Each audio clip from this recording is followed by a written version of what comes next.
క్రీస్తునాథుని యందు ప్రియ క్రైస్తవ సహోదరి సహోదరులారా, ఈరోజు మనమందరము మన యొక్క విశ్వ శ్రీ సభతో పాటు 3వ తపస్కాలపు ఆదివారంలోనికి అడుగిడి ఉన్నాము. మరి ఈరోజు దేవాది దేవుడు యేసు ప్రభువు మనందరికీ ఒక మంచి సందేశాన్ని ఇస్తూ ఉన్నాడు. మరి ముఖ్యముగా నిత్య జీవపు మాటలను మనతో పలుకుతూ ఉన్నాడు.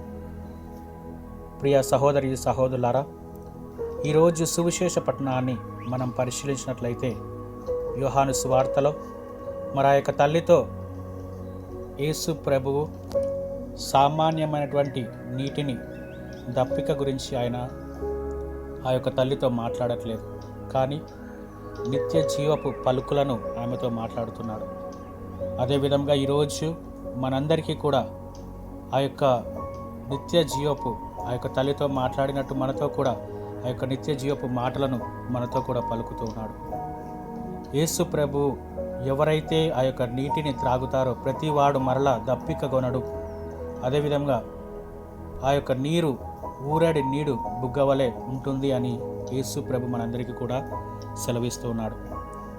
ఇక్కడ మనము పరిశీలించినట్లయితే మరి దేవాది దేవుడు నిత్య జీవపు మాటలు, మరి ప్రతిరోజు కూడా మనము దేవుని యొక్క వాక్యాన్ని అనేక విధాలుగా మనం వింటూ ఉంటాము.